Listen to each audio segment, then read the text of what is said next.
Buenos días y muchísimas gracias por esta invitación. Es un placer estar de nuevo en Colombia y en esta bella ciudad que espero poder recorrer un poco más. Muchas gracias por la invitación. Vamos a tratar en estos minutos de hablar de cómo enfocar un manejo del esófago de Barrett con pequeños tips que nos den alta calidad para poder hacer las cosas bien. Básicamente el problema del esófago de Barrett es el adenocarcinoma y que la presencia del Barrett es el único factor de riesgo identificable y el más importante para su desarrollo. El adenocarcinoma, si recuerdan, es una enfermedad altamente letal, tiene menos del 11% de sobrevida a 5 años y la incidencia es uno de los cánceres que más ha aumentado cerca de 5 veces en los últimos 40 años. Recuerden que el 5% de los tumores mucosos y hasta el 24% de los tumores con invasión submucosa superficial y media pueden tener metástasis linfáticas en el momento del diagnóstico. Y recuerden, esto sí que es una gran oportunidad de mejora, más del 50 o 70% de los tumores esofágicos se diagnostican en pacientes que no tienen diagnóstico de Barrett previo, y es decir que ahí tenemos una buena oportunidad para mejorarlo. Este es el gráfico que muestra que el cáncer esofágico ha aumentado significativamente con respecto a otros como el melanoma, la próstata, el pulmón, la mama y por suerte el cáncer colorectal está disminuyendo en muchos lugares del mundo por el esfuerzo que hacemos diariamente para el screening y el manejo de las lesiones precursoras. La prevalencia de Barrett está aumentando y esto no solo puede explicarse porque hacemos más endoscopías en estos últimos 10 o 15 años, sino que muy probablemente tenga una explicación en la epidemia de obesidad y sobrepeso que el mundo occidental está padeciendo y también en la enorme cantidad de proporción de alimentos industrializados que estamos comiendo. Esto no está probado, pero el Barrett aumenta el reflujo, o sea que esta es una enfermedad con mucho futuro si uno quiere dedicarse a ello. ¿Cuál es el riesgo real de un paciente para desarrollar cáncer con esófago de Barrett? Bueno, la incidencia de cáncer fue variando a lo largo del tiempo y era desde 1 en 52, es decir, una incidencia muy alta, 1 de cada 50 pacientes iba a tener cáncer por año de seguimiento, pero la relación en estos trabajos era inversa entre el tamaño de la muestra que medíamos y la cantidad de cánceres. Nuevos estudios aceptan que la tasa de progresión es mucho más alta y se sitúa alrededor del 0.12% anual por año de seguimiento. La sobrevida global de un paciente con Barrett es similar a otras patologías benignas como la calasia y eso es importante que llevemos tranquilidad a nuestros pacientes cuando hacemos diagnóstico de Barrett. Bien. Este es el gráfico que muestran todos los trabajos desde prácticamente la década del 80 hasta el trabajo final publicado en New England en 2011, en el cual esta es la realidad: 0,12% de nuestros pacientes con Barrett van a ser cáncer por año de seguimiento. Por suerte, algunas cosas con respecto al cáncer de esófago y el Barrett están cambiando. La sobrevida ha mejorado en los últimos años. Era el 4% en 1975 y ahora llega al 20%, y esto es producto de que detectamos tumores más tempranamente. Pero la mala noticia es que la incidencia y la mortalidad van a seguir aumentando, y este es un estudio hecho sobre progresiones de todas las bases estadísticas del sistema de epidemiología de la Universidad de Wisconsin y otras, y del Mass General. Es una enfermedad con una gran progresión. 5 áreas o 5 aspectos en los cuales podemos hablar de alta calidad en Barrett. Excede el tiempo que tengo para esta charla, pero vamos a tratar de focalizarnos en 3. Vamos a hablar de diagnóstico, vamos a hablar de pesquisa de displasia y vamos a hablar de vigilancia. El screening no lo vamos a hablar, puede quedar para las preguntas, y el tratamiento lo trató el doctor Pereira Lima ayer y creo que podemos dejarlo también para las preguntas. Hablemos de diagnóstico. ¿Cómo se define el Barrett hoy? Bueno, las guías del American College del 2016 dicen que más de 1 centímetro o más de epitelio columnar extendido en forma proximal en el esófago tubular. Para los americanos, la presencia de metaplasia intestinal es fundamental para el diagnóstico de Barrett, y si no hay metaplasia intestinal en Estados Unidos, eso no es Barrett. Es distinto en Inglaterra, donde la presencia de metaplasia columnar, es decir, células metaplasias en ausencia de células caliciformes, se considera Barrett. Y recordar de que el mejor rédito diagnóstico para lograr identificar metaplasia intestinal se obtiene tomando cerca de 8 muestras. Si no existe metaplasia intestinal en la biopsia y uno sigue las guías americanas, debería considerar repetir al año la endoscopía para reducir el error de muestreo, y lo más importante es que no deben tomarse biopsias en una línea Z o cambio mucoso normal. Esta es una foto típica. ¿Es esto Barrett? Ahí está el hiato, ahí está el tope de los pliegues gástricos, y vemos que si medimos esto, disculpen la distorsión de la fotografía, pero puede ser más de 1 centímetro. ¿Es esto Barrett? ¿Alguien cree que es Barrett? ¿Qué pasa si sacamos el aire? Recuerden que la unión esófago-gástrica tenemos que verla con insuflación moderada, y ustedes ven que claramente la distancia entre los pliegues gástricos y la línea Z se ha disminuido significativamente. ¿Hay sobrediagnóstico de Barrett en nuestra práctica diaria? Claro que lo hay. Este trabajo de Robert Ganz, publicado en Endoscopy en el 2014, sobre 130 pacientes que fueron a vigilancia a su servicio, solamente confirmaron el diagnóstico en el 66%, y el diagnóstico de Barrett fue revisado en 32% de los pacientes. En algunos casos no había más de 1 centímetro, pero sí había metaplasia intestinal en la biopsia, y estos son casos de metaplasia de la unión esofagogástrica. Y en otros casos no había Barrett más de 1 centímetro y la metaplasia era negativa, y en otros casos el esófago de Barrett era visible, pero no había metaplasia intestinal. Por lo cual, menor de 1 centímetro, sacar el aire y mirar bien, porque el sobrediagnóstico no tiene sentido, y este trabajo muestra que es muy alto, y la razón por la cual podemos estar tranquilos que en menores de 1 centímetro, de esófago de Barrett menos de 1 centímetro, no debemos hacerlo, está aquí. Sobre 4.263 pacientes con esófago de Barrett, 167 tenían menor a 1 centímetro, ninguna de ellos progresó a displasia de alto grado o adenocarcinoma en un seguimiento de 5.9 años promedio, y 53% en la endoscopía de vigilancia no repitieron la metaplasia intestinal, mientras que en los mayores de 1 centímetro se encontraron 71 cánceres. O sea, esto es contundente. Menor de 1 centímetro, podemos decirle a nuestros pacientes que estén tranquilos y se hagan su endoscopía de control cuando su enfermedad por reflujo lo amerite. ¿Cuáles son los problemas que trae el sobrediagnóstico? Bueno, esto lo padecemos todos. Tenemos gran número de endoscopía de vigilancia innecesaria. Esto aumenta los costos directos y llena nuestros servicios de endoscopías inútiles. ¿Okay? Nosotros tenemos mucho trabajo con endoscopías de screening de cáncer colorectal y pesquisa de cáncer gástrico en ustedes que tienen alta prevalencia. Estas son endoscopías innecesarias, no tenemos que hacerlas. Por supuesto, en el paciente provoca ansiedad, genera consultas en el doctor Google y segunda opinión en el doctor Yahoo, y esto nos trae mucho problema porque la consulta se alarga y todo se complica, ¿no? Pero en Estados Unidos aumenta la prima de los seguros médicos y también de los seguros de vida, y sí es cierto en Estados Unidos que puede producir discriminación cuando uno va a hacer un examen preocupacional. Por lo cual, no sobrediagnostiquemos bastante, tenemos trabajo con los pacientes que verdaderamente tienen Barrett. La clasificación de Praga es otro aspecto importante para el diagnóstico. Recuerden que lo que mide son 3 cosas: el tope de los pliegues gástricos, es decir, la unión esófago-gástrica, el tope de la extensión circunferencial y el tope máximo de extensión del segmento de Barrett. Es una medida extremadamente útil, básicamente porque permite estandarizar. Cuando hablamos de un Praga C2M5, todo el mundo sabe de qué estamos hablando, y si hablamos de un Praga de C10M10, sabemos que estamos hablando de un Barrett largo. Este trabajo demuestra que no solo permite estandarizar y saber todos de qué hablamos, sino que predice la respuesta o la resistencia a la terapéutica endoscópica. Sobre 152 pacientes, 90% hombres, 65 años de edad media, C2M5 era la extensión promedia, y se ve que la resistencia a endoterapia fue, comparado C6 a menos de C6, 41 versus 6%, y M8 contra menos de 8 centímetros de extensión, 34 versus 7%. Por cada aumento de 1 centímetro de extensión del Barrett, mayor la posibilidad del trabajo de la resistencia al tratamiento endoscópico. Pasamos un poco a un tema importante, que es la pesquisa de displasia. El problema es la displasia.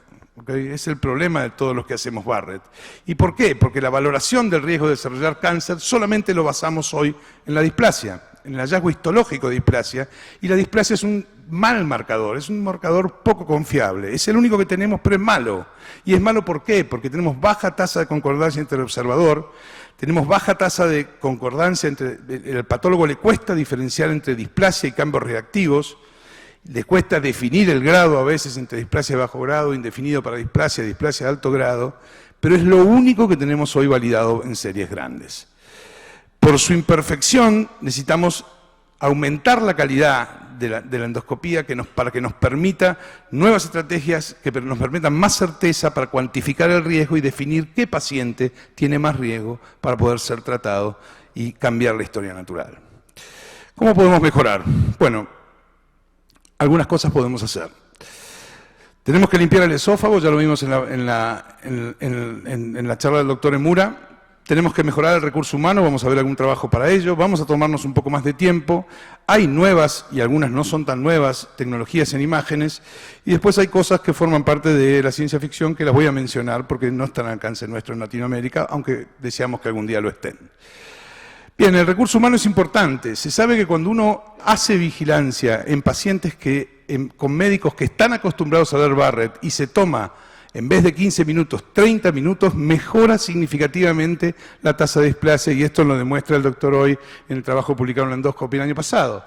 En el grupo A se utilizaron turnos de 30 minutos, se incluyeron 142 pacientes, y en el grupo B turnos de 15 minutos, 587 pacientes, y esto sirvió como control. Se realizó el protocolo de Seattle en 110 pacientes, esto fue el 78%, 10% solo en los que tardaron 15 minutos, y se detectó 18% de displasia en el grupo de 30 minutos y 8% solamente en la endoscopía de One Touch. Barrett no es una endoscopía común, requiere tiempo. Tenemos que pasar más tiempo mirando. Este es un trabajo de Neil Gupta, del grupo de Patrick Sharma, publicado en el 2012, en el cual muestra que menos de 2 minutos, estas son las posibilidades de detectar displasia. ¿Okay? Lesiones sospechosas y pacientes con displasia de alto grado y cáncer.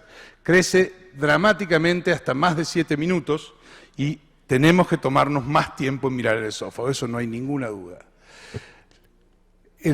Cuando vemos que el tiempo que utilizamos para medir cada centímetro del segmento de Barrett es menor a 1 centímetro, la tasa de detección de lesiones sospechosas es de 13.3 y la tasa de detección de displasia de alto grado y cáncer es de 6.7, mientras que pasamos más de 1 minuto mirando cada centímetro de Barrett, la tasa sube a 54% de lesiones sospechosas y 40% de displasia de alto grado y cáncer. Parece extremadamente aburrido mirar más de 1 minuto un segmento de Barrett. Les sugiero que una vez que uno se acostumbra a hacerlo, tiene un rédito enorme y permite dirigir muy bien las biopsias donde uno las va a tomar. Este slide lo que quiere decir es que básicamente tenemos que mirar más y probablemente biopsiar menos, y esto es lo que voy a tratar de desarrollar en los próximos slides. Las tecnologías avanzadas en imágenes de las que hablábamos tienen un pequeño problema en nuestra realidad latinoamericana. El estándar de todos los trabajos que leemos es la endoscopía de alta resolución. El número de endoscopios en Argentina de alta definición en Argentina está aumentando, pero claramente hoy todavía es insuficiente. Yo no sé qué pasa aquí en Colombia, pero sería bueno que lo revisemos. Si vamos a hacer vigilancia en Barrett, muy probablemente esos pacientes tengamos que elegir hacerlos con endoscopía de alta definición si queremos tener resultados comparables a otros lugares del mundo.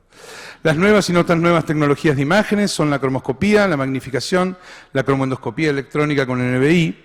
Y ahora entramos en las cosas más complejas como la autofluorescencia inducida, la endomicroscopía confocal, la tomografía con coherencia óptica, la endomicroscopía de alta resolución, las imágenes moleculares, y yo creo que esto en nuestra realidad latinoamericana es ciencia ficción, por lo cual lo vamos simplemente a nombrar.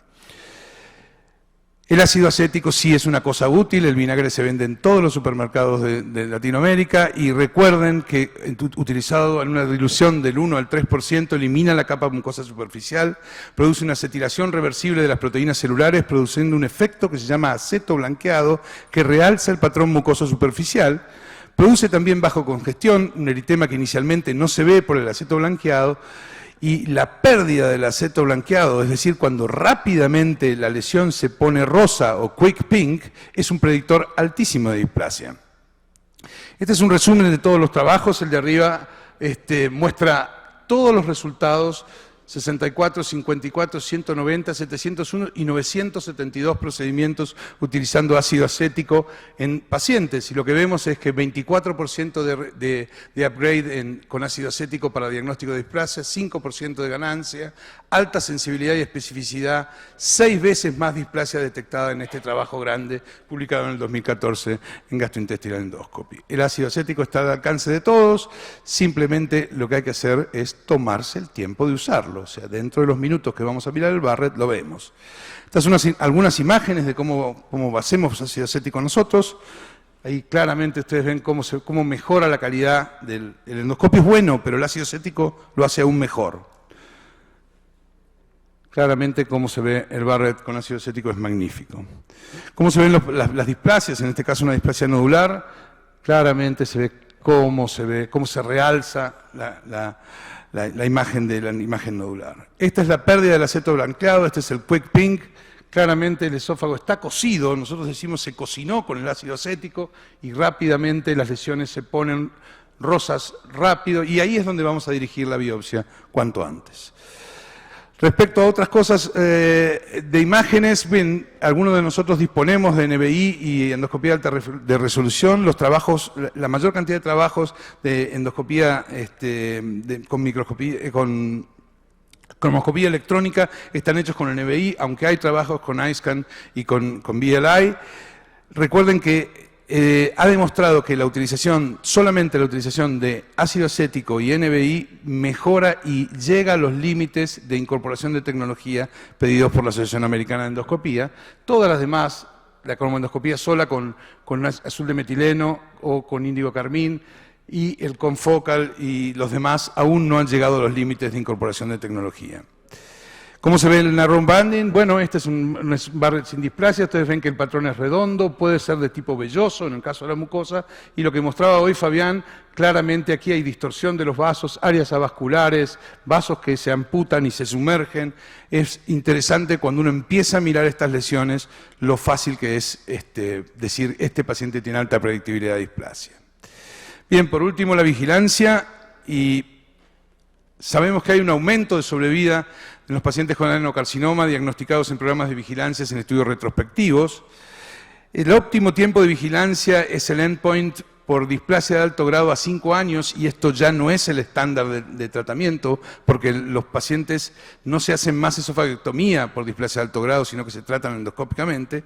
Pero claramente, si uno se pone rígido con parámetros de medicina basada en evidencia, la mayoría de los pacientes con esófago de Barrett no van a morir con adenocarcinoma y justificar el costo y el trabajo que significa la vigilancia es difícil. Pero el dilema particular, cuando uno está sentado frente a un paciente en el consultorio, sugiere, le dice, bueno, doctor, usted me dice que no es costo efectivo, pero yo soy el 100% de mí, así que por favor no se olvide, dígame qué haría si fuera usted. Y bueno, yo en estos casos lo que le digo al paciente es que vamos a hacer una vigilancia racional, ¿ok?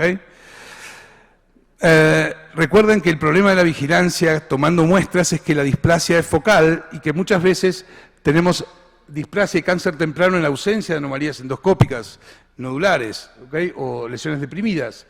Este estudio hecho por el doctor Cameron en la Mayo Clinic con 30 esofagectomías por cáncer temprano mostraba que 32 centímetros cuadrados de Barrett era el promedio, la superficie media de displasia de bajo grado era 13 centímetros cuadrados, la superficie media de displasia de alto grado era 1.3 y la superficie de adenocarcinoma era 1.1. Era realmente muy difícil tomar en un protocolo de Seattle, 1 en 30 era la posibilidad si uno no hace bien las cosas mirando dónde va a poner la biopsia. Disminuir el error de muestreo es nuestro objetivo y, por supuesto, en la medida que conozcamos más la historia natural de estos pacientes por los test genéticos y las determinaciones que podemos hacer, lo vamos a poder más. Claramente, reitero, no existe una evidencia suficiente, los trabajos son retrospectivos por esofagectomía y sí es cierto que mejora la sobrevida en los pacientes que tienen adenocarcinoma diagnosticados en un programa de vigilancia por Barrett. Las limitaciones metodológicas es que son estudios retrospectivos en general de series chicas y sobrevaloran la eficiencia de la vigilancia. Pero este trabajo nos muestra que no todo está perdido porque por fin tenemos un trabajo que es retrospectivo, que metodológicamente puede ser imperfecto, pero tiene una potencia fenomenal. Sobre 29.536 pacientes de la Veteran Administration en Estados Unidos vimos cáncer en Barrett en 424 pacientes. Los pacientes que están vigilados están en la columna celeste y 75% contra el 56% fueron detectados en estadios tempranos. La mortalidad es 34 contra 54% en los pacientes que están vigilados y la sobrevida en años, si bien no es espectacular, es casi un año más. Así que creo que tenemos ya, si bien no es una evidencia de alta calidad, una buena posibilidad de hacerlo. Técnicamente, los protocolos vigentes, biopsiar cada irregularidad, nodularidad en frascos separados, tenemos que hacer biopsias en 4 cuadrantes en cada 1 centímetro con displasia o cada 2 centímetros, según el protocolo de Seattle. Es muy discutible, yo lo hago porque hago Barrett y los pacientes vienen a verme a mí buscando un cuidado especial en esto y creo que tenemos que hacerlo. Por supuesto que tenemos que usar ácido acético, por supuesto que tenemos que usar NBI, biopsiamos cada irregularidad, cada nodularidad, cada depresión en un frasco separado, le remitimos al patólogo un dibujo de dónde tomamos las muestras y lo que es muy importante es no tomen biopsias con esofagitis. Lo único que hemos logrado con esto es que nuestros patólogos se enojen mucho con nosotros porque los cambios reactivos de la inflamación sobreestiman la posibilidad de tener displasia. Esto es lo que yo hago, estos son tips prácticos en un Barrett largo de 6 centímetros, si no tiene displasia hago 4 frascos, 12, si tiene displasia hago 24, es decir, hago cada 1 centímetro. Los tips que uso es que es indispensable que estos pacientes estén sedados, los quiero bien dormidos, no quiero un tipo tosiendo y bufando mientras estoy tomando 24 biopsias, es muy incómodo. Trabajo con 2 asistentes y 2 forceps porque muchas veces el tiempo en el cual el asistente tarda en sacar la biopsia y ponerla en el frasco, gano más tiempo trabajando con eso y asigno generalmente 2 turnos para poderlo hacer. Los intervalos que utilizamos son aquellos propuestos por la AGA en el Technical Review Management de 2011, no ha cambiado significativamente, cada 3 años en pacientes sin displasias, cada 6 meses o 1 año en pacientes con displasia de bajo grado, cada 3 meses en displasia de alto grado, si es que no hicimos tratamiento, pero recuerden que la displasia de alto grado es indicación de tratamiento, al igual que la displasia de bajo grado. Siempre toda la vigilancia debe ser realizada en un contexto de supresión ácida completa. Bien, tengo 2 buenas noticias. La primera es que para nuestros pacientes que venimos vigilando a través de los años, este trabajo muestra que a medida que hacemos más endoscopías consecutivas que muestran displasia que muestran esófago de Barrett sin displasia, decae la posibilidad que en el tiempo ese paciente pudiera generar displasia, con lo cual muy probablemente a medida que avanzamos en el tiempo más seguras son nuestras endoscopías de vigilancia y esto es algo que tenemos que decirle a nuestros pacientes. Y la segunda buena noticia para todos ustedes es que ese era mi último slide. Muchas gracias por su atención y quedo a la orden para las preguntas. Muchas gracias al doctor Cerisoli. Antes de pasar a las preguntas... Bien, la primera pregunta es, ¿el riesgo real de padecer adenocarcinoma esofágico en un paciente portador de esófago de Barrett es? La respuesta A, 0,12% por año de seguimiento, 1,9%, la respuesta B, 1,9% por año de seguimiento. El riesgo es impredecible, un verdadero misterio, o es el 7% por año de seguimiento. Pueden votar.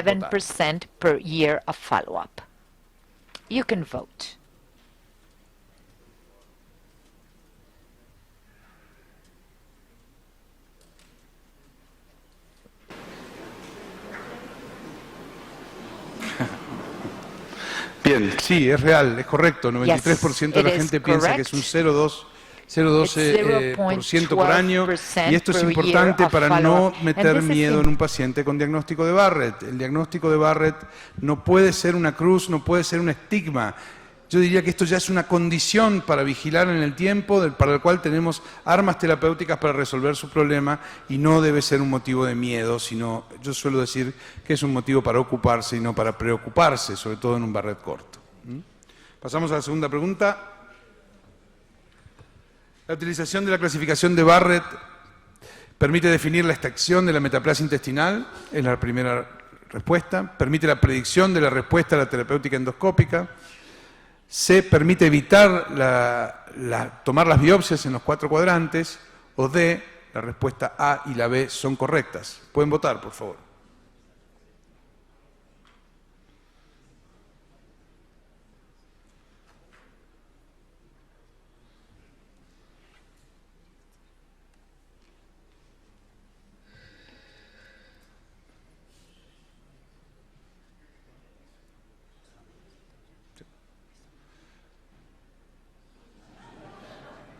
No se asusten, dejen que el sistema piense. Bien, el 76% de la gente opinó adecuadamente. La clasificación de Barrett permite definir la extensión de la metaplasia intestinal y permite predecir la respuesta a la terapéutica endoscópica. El paciente con Barrett, no sé aquí en Colombia, pero en la Argentina va mucho, o sea, consulta en distintos lugares, hoy lo veo yo, mañana lo puede ver cualquiera de ustedes. Es muy importante que todos hablemos el mismo idioma. Si decimos Barrett largo, puede ser un C7, M6 o puede ser un C12, M14, y eso es otra historia. El señor tiene 14 centímetros de segmento de metaplasia intestinal. Todos tenemos que hablar lo mismo, todos tenemos que usar la clasificación de Praga, es muy simple, con el esófago simple. Si se confunden con los números, yo le suelo decir a mi asistente, cuando estoy entrando y haciendo la parte diagnóstica, se la dicto para que la escriba, para no después tener todo el lío de medir después que tomo las biopsias. Recuerden, Praga nos permite hablar todos el mismo idioma, es el esperanto del Barrett. La tercera pregunta, la mayor tasa de displasia en Barrett se obtiene cuando el fellow mira velozmente el esófago sin lavarlo y es agredido por el máster. Cuando médicos entrenados miran detenidamente el esófago limpio 1 minuto por centímetro de Barrett y dirigen las biopsias a las anormalidades de la superficie detectadas. Cuando se hace cromoscopía con ácido acético y cuando se utiliza NBI. O la quinta opción, que es cuando las 3 últimas son las correctas. Pueden votar, por favor.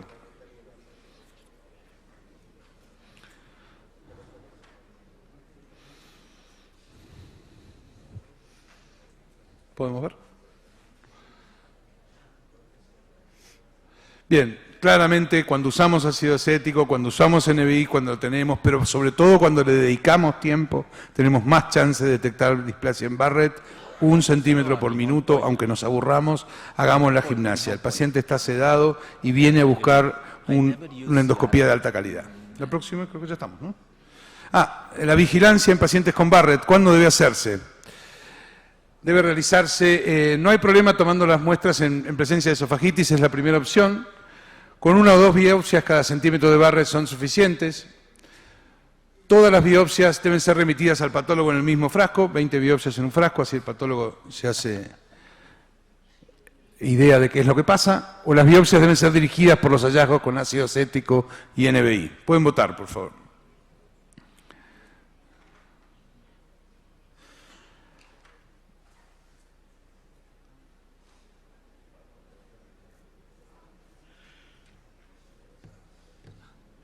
Bien. Las biopsias son dirigidas por los hallazgos con ácidos acéticos y NBI. Hay un trabajo de Patrick Sharma hace 3 o 4 años en el cual dice que es altísima la posibilidad de detectar displasia en estos. Es discutible todavía si debemos dejar de hacer protocolo de Seattle en estos pacientes. Insisto, aquellos servicios que trabajan, en la mayoría de los servicios que trabajan haciendo Barrett en el mundo, siguen haciendo protocolo de Seattle. Y aparte hacen NBI, ácido acético y otras cosas, pero yo creo que los conceptos me parece que están claros. No sé si se van a ganar muchos, lo cual me encantaría, pero los conceptos parecen estar claros. Muchas gracias.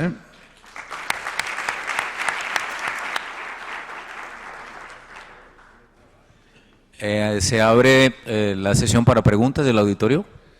No se vaya, doctor Cerisoli. Doctor Diego Aponte.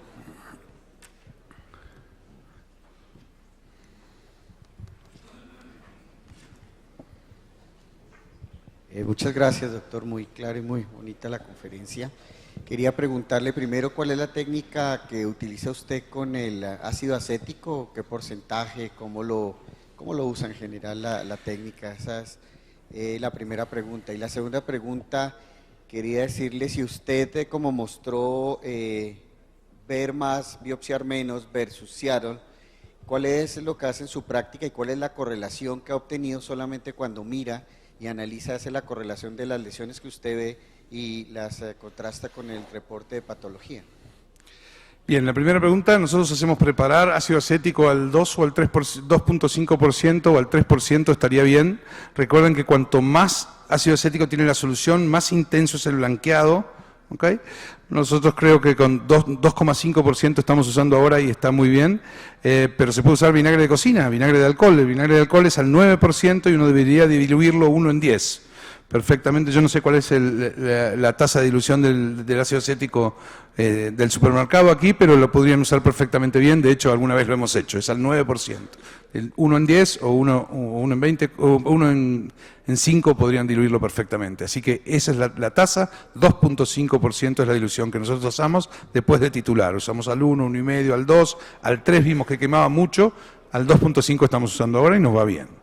Respecto a la correlación, nosotros lo que hacemos es mirar muy bien el Barrett. Hacemos ácido acético, hacemos NBI con ácido acético, que es fantástico cómo se ve combinando los dos métodos, y allí hacemos las biopsias de los sitios target. O sea, donde vemos que hay una pérdida de aceto blanqueado, es decir, hay rojo más rápido, ahí tomamos esas biopsias. Hacemos un pequeño esquema, esas biopsias van al patólogo en un frasco separado, dice nódulo o depresión o área plana congestiva a 38 centímetros. Esa va después hacemos el protocolo de Seattle. ¿Qué es lo que vemos? Es que es muy buena la correlación del aceto blanqueado y de las alteraciones del patrón vascular con el NBI.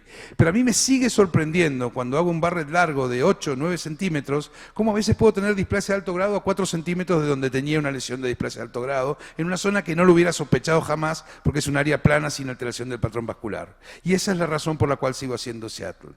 ¿Okay? Las dos cosas son complementarias. Lleva más tiempo, pero creo que redunda en el paciente, porque uno puede cambiar la estrategia. Si uno tiene una lesión nodular, a ese paciente en un Barrett corto le va a hacer una mucosectomía y puede contemporizar riesgos, posibilidades, accesibilidad, si es que particularmente nosotros somos proclives a ablacionar todo el Barrett remanente.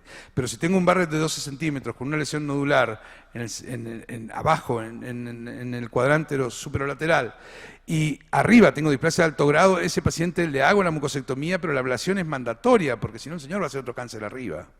Así que no sé si es claro, pero las dos cosas, la correlación que tenemos con el targeting biopsies es muy buena. El patólogo nuestro está muy enseñado, vemos las biopsias juntos, pero claramente no invalida que tengamos que seguir tomando 4 biopsias cada 2 centímetros. Doctor. No tenemos magnificación más que electrónica, no tenemos magnificación óptica. Ahora vamos a ver las imágenes del doctor Güedo y se nos va a caer la baba de envidia.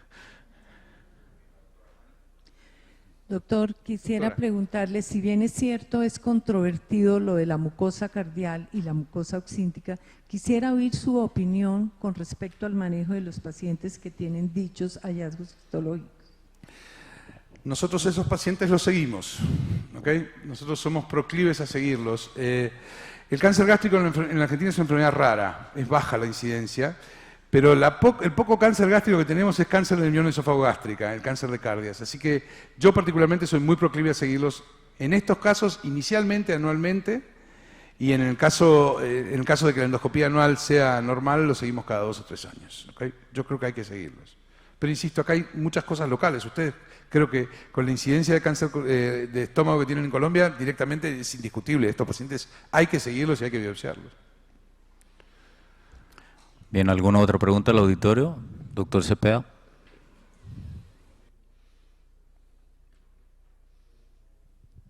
Doctor Cerisoli, usted que tiene experiencia en el uso de ácido acético, ¿cuánto tiempo espera para que haya reversión de la acetilación del acetoblanqueamiento en la mucosa? ¿Cuánto tiempo lo observa? Las publicaciones dicen entre 1 y 2 minutos. En general, cuando hay quick pink, pasa antes del minuto, pero esperamos habitualmente 2. Seguimos mirando, vemos más, pero mínimo esperar 1 minuto, no es que hacer el ácido acético y nada. El ácido acético, les cuento algún detalle técnico. Nosotros trabajamos con el paciente un poquitito con la cabeza levantada, porque nuestro anestesiólogo, que tiene miedo que le demos agua antes del estudio, se imagina si le ponemos vinagre en el esófago y eso va a la tráquea, directamente se pone muy nervioso. Entonces la cabeza está, el plano de la camilla está levantada, utilizo un catéter spray de Olympus, con lo cual la vaporización del ácido acético es muy buena, y enseguida que lo pongo, apenas termino de irrigar todo el segmento, lo aspiro para evitar de que haya alguna aspiración traqueal. Así que eso ya me da tiempo a ver la pérdida del aceto blanqueado, pero en general entre 1 y 2 minutos no hace falta esperar más. No sé si alguien tiene otra experiencia. Sigamos con el consolidado de las votaciones para saber quiénes van encabezando la lista de la premiación.